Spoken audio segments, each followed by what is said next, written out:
বল কি কি করেছিস কি তুই? হ্যাঁ, তুই তুই কি বলেছিস? তুই ফোনে কি বলেছিস? ও আর ওই ঠাকুমা, আরে ঠাকুমাকে না আমি হেভি লাগিয়ে দিয়েছি, বুঝলি তো? একদম একদম জ্বালিয়ে দিয়েছি। আমার ওই ঠাকুমারা হেভি জিনিস পায়নি, বুঝলি তো? একদম অমিত্রের পেঁয়াজ যাকে বলে, একদম একদম গুরুদের জিনিস পায়নি। দুর্গা, দুর্গা, আমি তোকে বারবার করে বলেছি কিন্তু এসব কথা বলতে নেই। গুরুজন হয় তোর। হ্যাঁ, এইসব কথা একদম বলবি না। এই বলবো না মানে কি রে? বলবো না কেন? তুই জানিস না, তুই জানিস না কত বড় ক্ষতি করার চেষ্টা করেছে ওই ওই বুড়িটার, আমার ওই শকুনি মামার মতো কাকাটা। ওরা না শুধু পাশা খেলেই যাচ্ছে, খেলেই যাচ্ছে।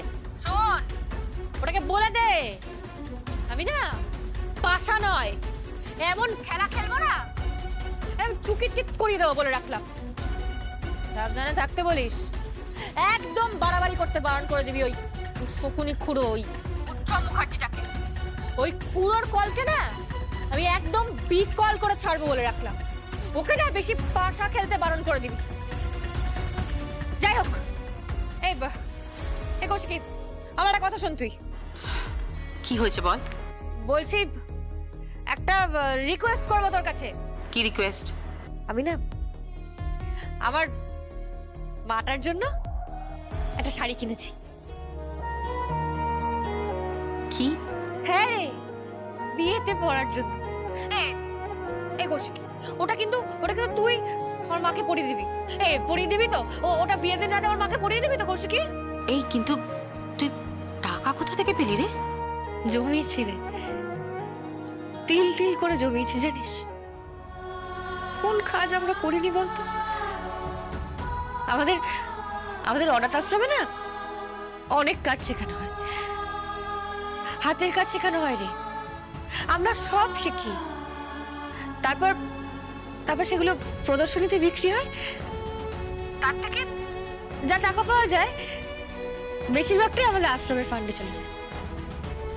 হ্যাঁ, অল্প কিছু টাকা আমরা হাতে পাই, সে টাকা আমি অনেক দিন ধরে জমিয়েছি।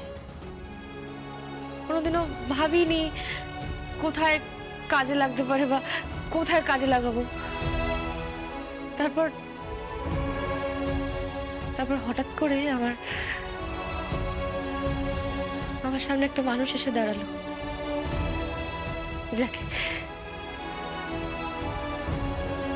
যাকে সবাই মা বলে,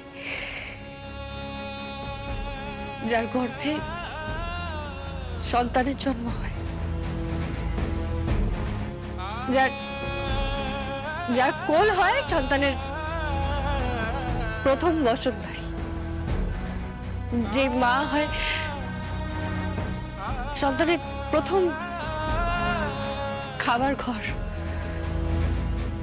যে মায়ের হাত সন্তানের প্রথম চলার পথ হয়, সেই মাকে আমি একটা শাড়ি দেব, বুঝলি? যেটা মা বিয়ের দিন রাতে পরবে। তাই তো কৌশিকী? বেশ, ঠিক আছে রে পাগলি, তুই তোর মাকে শাড়ি দিস, আমি পরিয়ে দেবো, চিন্তা করিস না। থ্যাংক ইউ কৌশিকী, তুই তো ভালো থাকিস, তুই খুব ভালো থাকিস। তুই না হেভি, জানিস? তোকে আমার হেভি লাগে, জানিস? I love you Koushiki. এই চুপ কর তো, একদম চুপ করে থাক। এখনো পর্যন্ত তুই করে ছাড়তে পারছে না, অসভ্যের মতন কথাবার্তা বলে। আরে কি করবো বলতো, এই ঠেকে বসে বসে না আমি একদম ঠেক বাসদের মতো হয়ে গেছি। যাই হোক, বাদ দে এসব। শোন, আমার না ওই বুড়ি ঠাকুমাটাকে বলে দিস, হ্যাঁ? গুরু খাবে কি, ঝাঁঝেই মরে যাবে। হ্যাঁ, রাখছি, tata, bye bye, see you.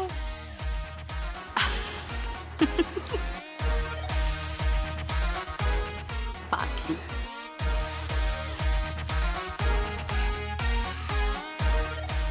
Divya Sen, আমি জানি তুমি কিছু না কিছু স্কিম তো করছো। বিয়ে বাড়িতে যদি একটাও গুলি চলে না, যুদ্ধ লেগে যাবে বলে দিলাম। মুখার্জি বাড়ির কারোর গায়ে একটা আঁচ লাগতে দেবে না এই দুর্গা মুখার্জি। প্রমিস।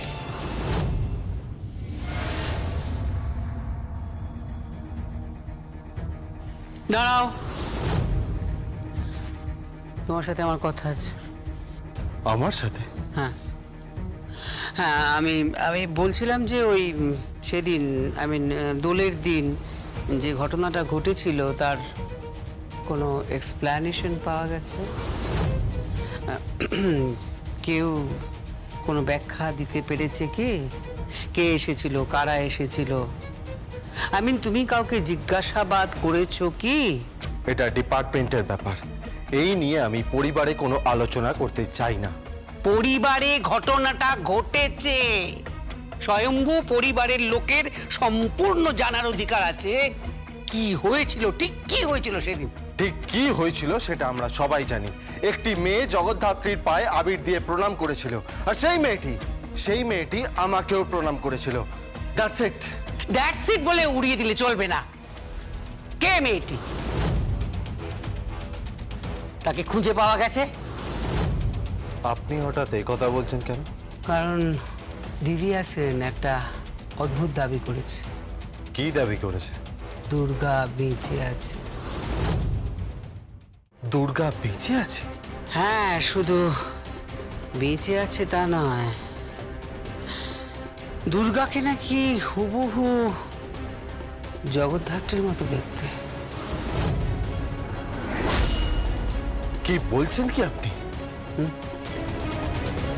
হুবহু জগদ্ধাত্রীর মতো দেখতে। যদিও আমি কিন্তু দিব্যা সেনের কথা বিশ্বাস করিনি। আমি আষাঢ়ে গল্প হিসেবে একেবারে উড়িয়ে দিয়েছি ওর কথা। বাট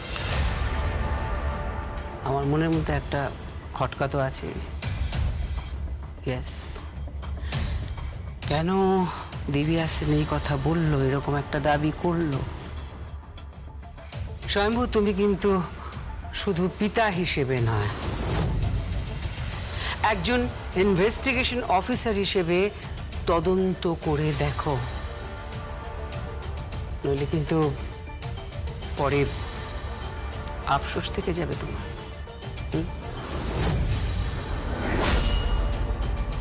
আমি ইতিমধ্যেই চেষ্টা করেছি, তবে আপনি যে কথাটি বলছেন সেটা নিশ্চয়ই একবার মিলিয়ে দেখব,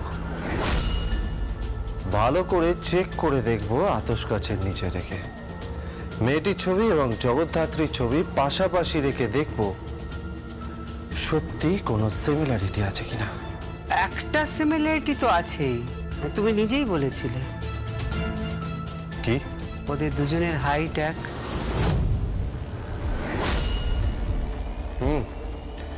থ্যাংক ইউ ইনফরমেশনটা দেওয়ার জন্য। বাই দ্য ওয়ে, আপনি দিব্যা সেনের সাথে দেখা করেছিলেন কেন? আমি তো দিব্যা সেনের সঙ্গে দেখা করিনি। দিব্যা সেন আমার সঙ্গে দেখা করেছিল, আমার সাথে যোগাযোগ করেছিল এই ইনফরমেশনটা দেবার জন্য। ভালো। আর একটা কথা মাথায় রাখবেন, সামনেই বিয়ে। দিব্যা সেন বা কেউ যদি এই বাড়িতে কোনো রকম ক্যাওস করার সৃষ্টি করে তাহলে কিন্তু বিপদে পড়ে যাবে, কারণ আমাদের ডিপার্টমেন্টের লোক পুরো এরিয়াটা ঘিরে রাখবে। আর বর্দি খুব স্ট্রিক্ট সিকিউরিটিরও ব্যবস্থা করেছে। তাই যদি এমন কেউ আপনার চেনা জানা বা পরিচিত থাকে যে বিয়েতে ঝামেলা করতে পারে, তাদের বলে দেবেন তাদের কপালে অশেষ দুঃখ আছে।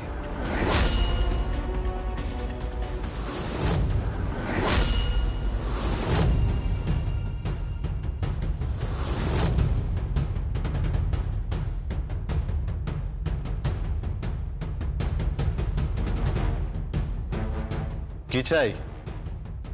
আগে স্যার, ওই স্ত্রীর শাড়িগুলো দিতে এসেছে। ও, আয়রন করা শাড়িগুলো দিতে এসেছে, রেখে দিন। শিবানী, আয় শিবানী। শাড়িগুলো রেখে দিয়ে। কার শাড়ি এগুলো?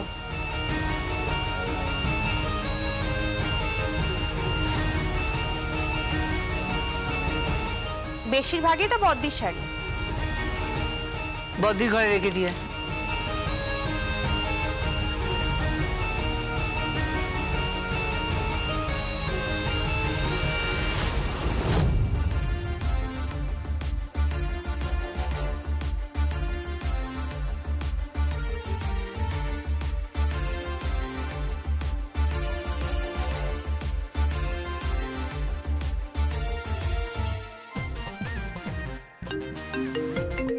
দুর্গা,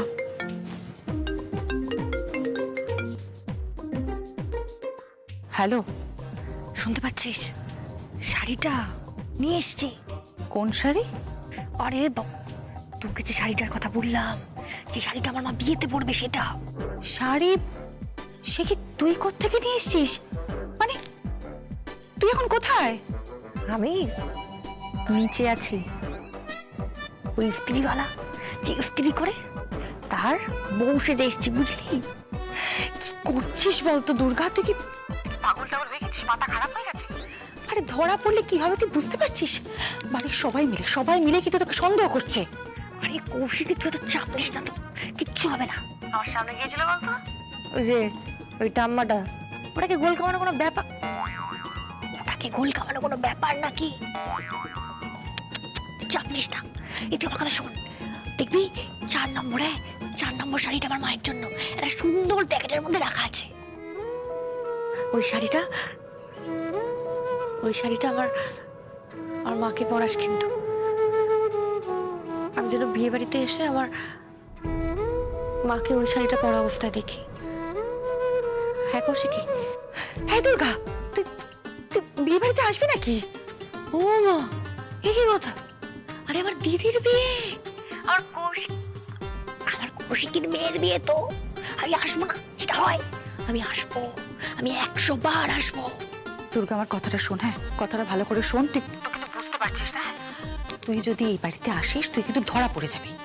আরে কৌশিকী, প্রথমত ধরা তো আমি পড়বো না, আর দ্বিতীয়ত এই আমি যদি না আসি না, না আমার বাপের ডিপার্টমেন্ট, না তোর বাপের সিকিউরিটি, কেউ না কিছু করতে পারবে না, বুঝলি তো? কিছু করতে পারবে না। আমি যা বুঝতে পারছি, বিয়ে বাড়িতে একটা গন্ডগোল কিন্তু ঘটানো হবেই, বুঝলি? যাকে আমি রাখি এখন, আমি রাখছি, আমি যাই। এই, তোমার ফোন করা শেষ হলো? কাকে ফোন করছো তুমি? তুই তো কথা বলিস কেন রে? চুপ একদম, বেশি কথা বলে। এই শোনো শোনো শোনো, চুপ বাবা, চলে গেল। বদ্দি, শাড়িগুলো, ওই শাড়িগুলো না রাখ, ওখানে রাখ। ঠিক আছে, তুই যা।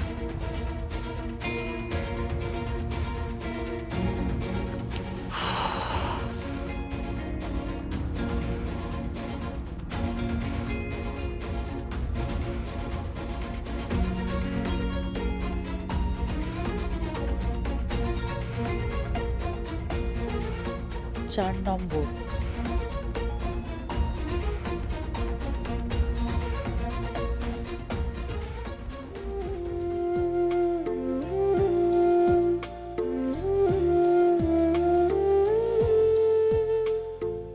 জমিয়েছি রে, তিল তিল করে জমিয়েছি, জানিস? আমাদের অনাথ আশ্রমে না হাতের কাজ শেখানো হয় রে, তারপর সেগুলো প্রদর্শনীতে বিক্রি হয়, তার থেকে যা টাকা পাওয়া যায় বেশিরভাগটাই আমাদের আশ্রমের ফান্ডে চলে যায়।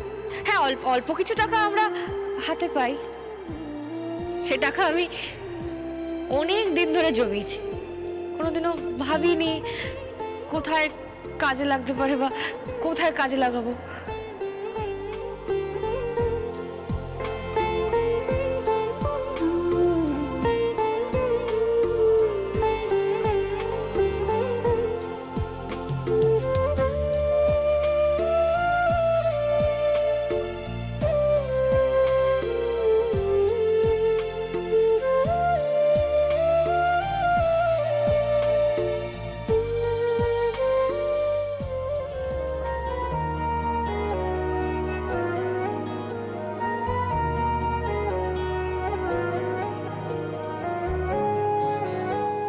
বুঝলে জগদ্ধাত্রী,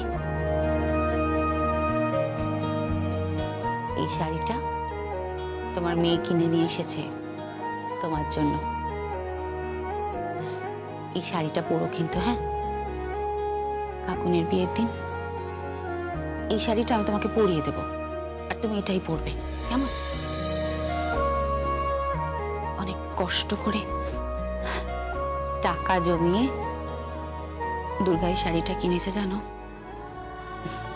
নিজে উপার্জন করে তোমার জন্য শাড়ি কিনেছে।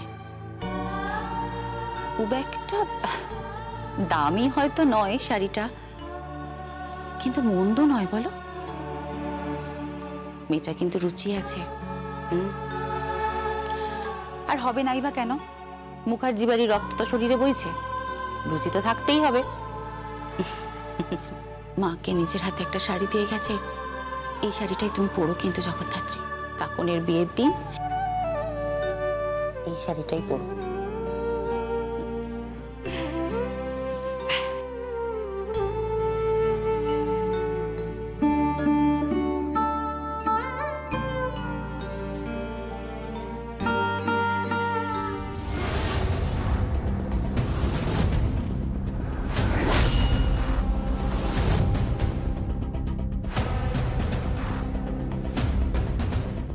এই শাড়িটা কার শাড়ি?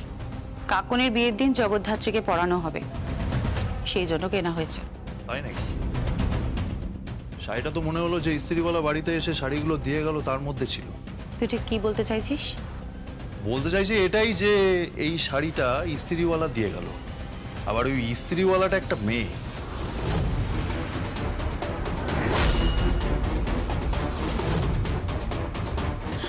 তুই এত সব কি করে দেখলি? সিসিটিভি বর্দি, সিসিটিভিতে দেখলাম। দেখ, এখন বাড়িতে যেই ঢুকছে তাকেই আমি চেক করছি, কারণ আমার সন্দেহ যে মেয়েটা হোলিতে বাড়িতে এসে জগদ্ধাত্রীর পায়ে আবির দিয়েছে, তারপর স্বয়ম্ভুর পায়ে আবির দিয়েছে, সে আবার আসবে, সে আবার আসবে। আচ্ছা, সেই মেয়েটাই আসেনি তো? সেই মেয়েটাই এসে শাড়িটা দিয়ে গেল না তো? বর্দি, তুই যেভাবে হোলিতে আমার চোখে আবির দিয়ে মেয়েটাকে বাঁচিয়ে দিলি, ঠিক একইভাবে তুই সবার চোখে ধুলো দিয়ে মেয়েটাকে বাঁচিয়ে দিচ্ছিস না তো? উৎসব, উৎসব ঠিক করে কথা বল বলছি তোকে। জায়গা থেকে, এখান থেকে এই মুহূর্তে বেরিয়ে যা। Get out. দেখ, এসব চিৎকার টিৎকার করে আমাকে দমিয়ে রাখা যাবে না বর্দি, কারণ আমি যেটা ভাবছি সেটা ভুল ভাবছি না। কি কি ভাবছিস তুই? কি ভাবছিস?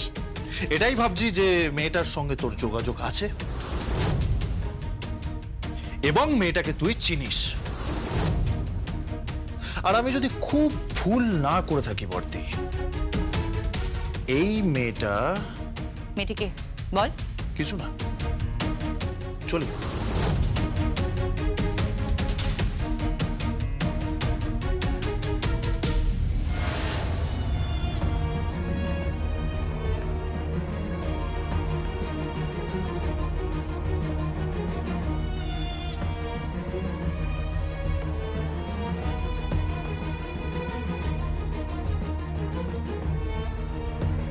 জগদ্ধাত্রী,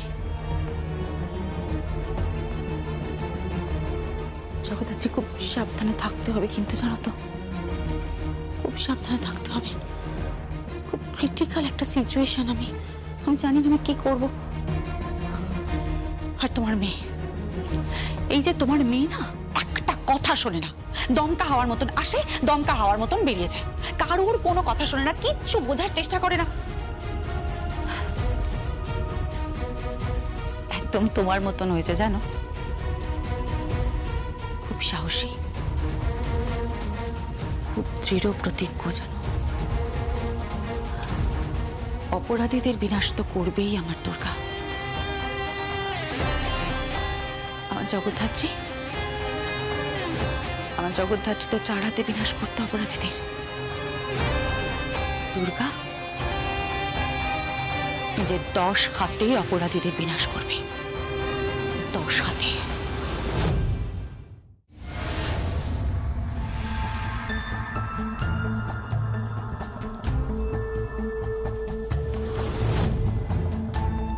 প্রতিভা, ইয়েস স্যার। পেন দাও তো। কি? কালার পেন্সিল বা স্কেচ পেন এইসব কিছু দাও তো। কিন্তু কেন? তোমায় দিতে বললাম না, দাও। আনছি স্যার।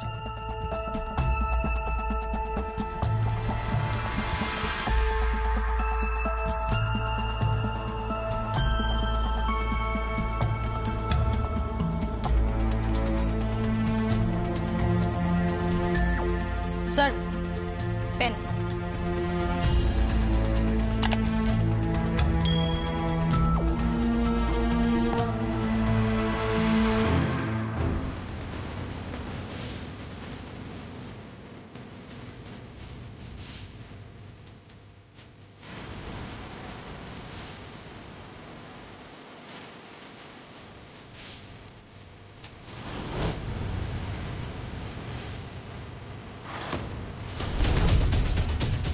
প্রতিভা, ইয়েস স্যার। একই না? হ্যাঁ স্যার, হুবহু এক। চিরঞ্জিত, স্যার। দুটো একই মানুষ না? হ্যাঁ স্যার, একদম একই মানুষ মনে হচ্ছে তো। নন্দী স্যার, তোমার কি মত? স্যার দেখে তো দুজনকে একই মনে হচ্ছে।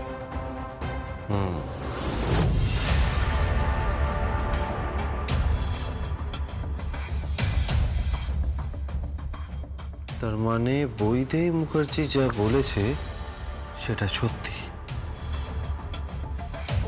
ওই বাড়িতে যে এসেছিল সে জ্যাজ সান্যালের মতো দেখতে। সে জ্যাজকে প্রণাম করেছে, সে আমাকে প্রণাম করেছে। কে সে? তবে তবে সেই কি দুর্গা?